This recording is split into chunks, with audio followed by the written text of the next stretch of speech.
भाई जो गुरु वचन पे डट गए, कट गए फंद 84 के।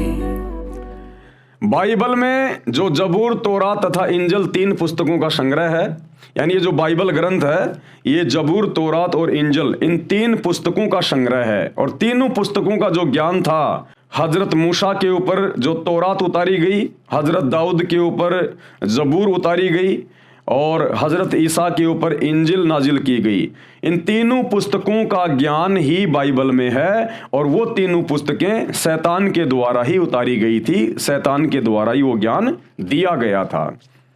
बाइबल में यानी जो जबूर, तोरा तथा इंजिल की 3 पुस्तकों का संग्रह है, उसमें पेज नंबर 30 पर उत्पत्ति अध्याय 26 1 और 2 में प्रमाण है कि यहोवा यानी परमात्मा अल्लाह कबीर ने इसहाक को दर्शन देकर कहा कि मिस्र में मत जा, जो देश मैं तुझे बताऊं उसी में रह, मैं तेरे संग रहूंगा।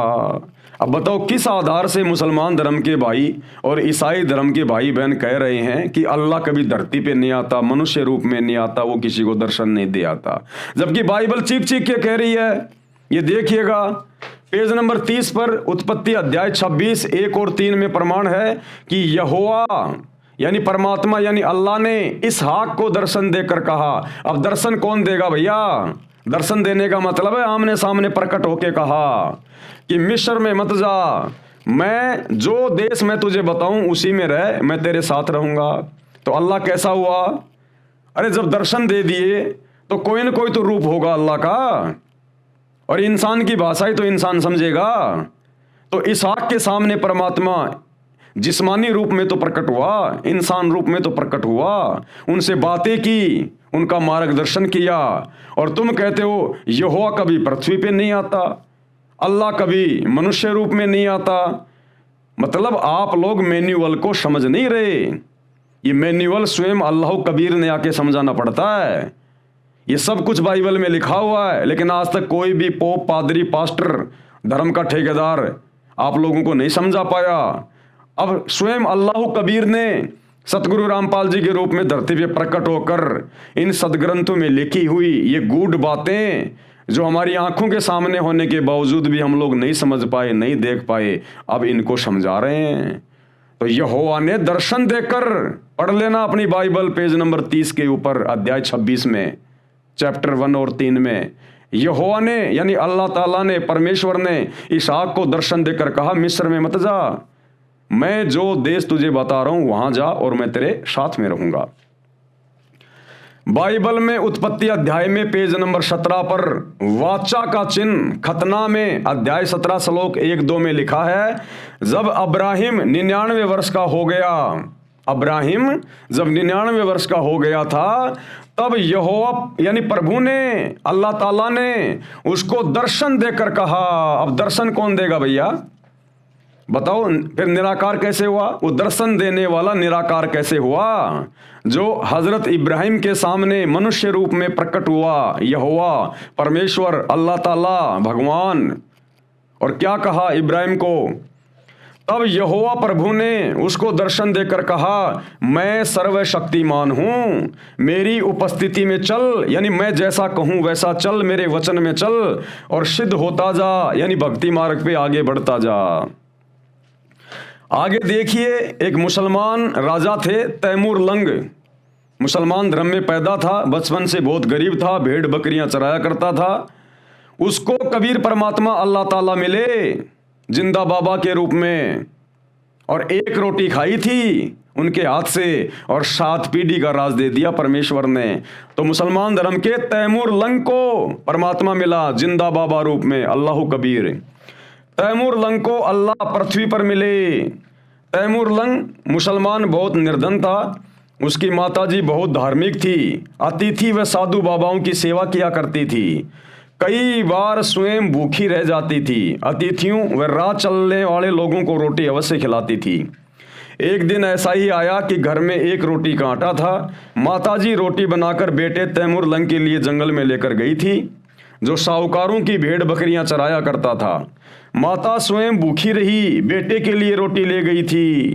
तैमूर लंग खाना खाने लगा तो उसी समय अल्लाह ताला कादिर अल्लाह, समर्थ अल्लाह एक जिंदा साधु के वेश में आया और रोटी मांगी।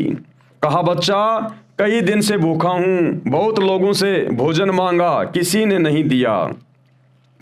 अब बहुत सारे भाई बहन सोचेंगे वो काहे का अल्लाह था जो भूखा मर रहा था, रोटी मांगता हुआ फिर रहा था।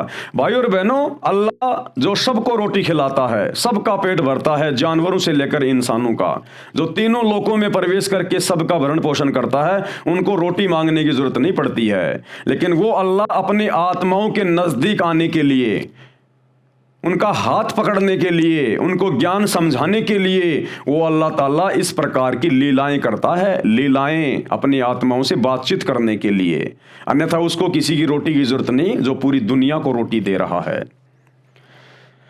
जान जाने वाली है। तैमूर लंग खाना खाने लगा तो उसी समय अल्लाह ताला एक जिंदा साधु के वेश में आया और रोटी मांगी। कहा, बच्चा कई दिन से भूखा हूं, बहुत लोगों से भोजन मांगा, किसी ने नहीं दिया। जान जाने वाली है। तैमूर लंग में माता वाले गुण थे, यानी धार्मिक थे, अच्छे संस्कार थे। अच्छे संस्कार माता पिता से मिले थे। पिता का इंतकाल हो चुका था, यानी निधन हो चुका था। तैमूर लंग ने उसी समय रोटी उठाकर साधु बाबा को दे दी। अल्लाह ताला कबीर जी ने रोटी खाई, जल पिया। जब अल्लाह रोटी खा रहा था तब दोनों माँ बेटे ने अर्ज की, हे बाबा हम बहुत गरीब हैं, निर्धन हैं, इतना दे दो कि हम भी भूखे ना रहें, अतिथि न भूखा जाए। साईं इतना दीजिए जिसमें कुटुंब समावे, हम भी भूखे ना रहें, साधु न भूखा जाए। तो तैमूर लंग ने और उसकी माता ने बारंबार परमात्मा से अर्ज की कि हे बाबा, क्योंकि साधु संतों पे लोग विश्वास किया करते थे, फकीरों पर, कि इनका आशीर्वाद यदि फल जाए तो जीवन धन्य हो जाए। तो बार बार उनसे प्रार्थना कर रहे थे, विनती कर रहे थे कि हे बाबा हम बहुत गरीब हैं, बड़े निर्धन हैं, कम से कम हमें इतना तो दे दो कि हमारा गुजर बसर आसानी से चल जाए, हम भी भूखे ना रहें और घर पर आने वाला कोई अतिथि भी भूखा ना रहे। अर्ज कई बार की। खाना खाकर जिंदा वेशधारी अल्लाह ने एक सांकड़ यानी चैन, जो गाय भैंस या बकरे को खूंटे या पेड़ से बांधने के लिए रस्से के स्थान पर प्रयोग की जाती है, जो तैमूर लंग के पास ही रखी थी, उठाई, उसको 3 बार मोड़ा और प्यार से तैमूर लंग की कमर में गिनकर 7 मारी। जैसे 1 2 3 4 5 6 7 ऐसे वो सांकड़ धीरे धीरे प्यार से उसकी कमर पे मारी। फिर लात मारी और मुक्के मारे। तैमूर लंग की माता ने विचार किया, हमने बार बार अर्ज की है, बाबा चिढ़ गया, नाराज होकर लड़के को पीट रहा है। माई ने कहा, हे महाराज, हे अल्लाह की जात, मेरे बेटे से क्या गलती हो गई, माफ करो, आपका बच्चा है। तब जिंदा वेशधारी बाबा ने कहा, यानी अल्लाह कबीर ने कहा, माई जो 7 साकड़ मारी है, तेरे बेटे को 7 पीढ़ी का राज बख्श दिया, यानी तेरे बेटे तैमूर लंग को मैंने 7 पीढ़ी का राज दे दिया, यह आशीर्वाद दिया है। और भाई और बहनों, इतिहास गवाह है, तैमूर लंग से लेकर औरंगजेब तक ये 7 पीढ़ी का राज इसी अल्लाह कबीर ने मनुष्य शरीर में जिंदा बाबा के रूप में धरती पे प्रकट होकर तैमूर लंग को बख्शा था। तो मुसलमान भाई बहन किस आधार से कह रहे हैं कि अल्लाह धरती पे नहीं आता? जो लात मुक्के मारे हैं, ये 7 पीढ़ी के बाद तुम्हारा राज टुकड़ों में बट जाएगा। औरंगजेब के बाद में फिर राज टुकड़ों में बटना शुरू हो गया और अंतिम शासक बहादुर शाह जफर, उसके बाद में फिर अंग्रेज आ गए, दूसरे आ गए, इस प्रकार से फिर वो राज छिन्न भिन्न हो गया। ये कहकर जिंदा बाबा रूप अल्लाह अंतर ध्यान हो गए। समय आने पर तैमूर लंग राजा बना, भारत पर भी कब्जा किया। तैमूर लंग से लेकर औरंगजेब तक 7 पीढ़ी ने दिल्ली पर राज किया, फिर राज टुकड़ों में बट गया। इतिहास भी साक्षी है। तो मुसलमान भाई किस आधार से कह रहे हैं कि अल्लाह धरती पे नहीं आता? अल्लाह ने आकर तो यहाँ पर पूरी सृष्टि को चलाया हुआ है। ये शैतान के बस की बात नहीं, ये काल की बस की बात नहीं। मुसलमान भाइयों, तुम्हारे डुप्लीकेट अल्लाह, इस खुदा शैतान के वश की बात नहीं, जो 21 ब्रह्मांड की सृष्टि को भी ठीक ठाक से चला ले। ये भी पूरा संचालन वो अल्लाह कबीर ही करता है। उसके बाद सिख धर्म के प्रवर्तक आदरणीय नानक जी को वही कबीर परमात्मा, कबीर अल्लाह बेई नदी पे आके मिला, जिंदा बाबा के रूप में मिला।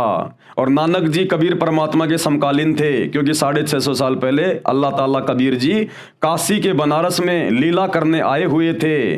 भाणक रूप में एक जुलाहे परिवार में आए हुए थे, लीला कर रहे थे। जो गुरु बचन पे डट गए, कट गए फंद 84 के, कट गए फंद 84 के, कट गए फंद 84 के।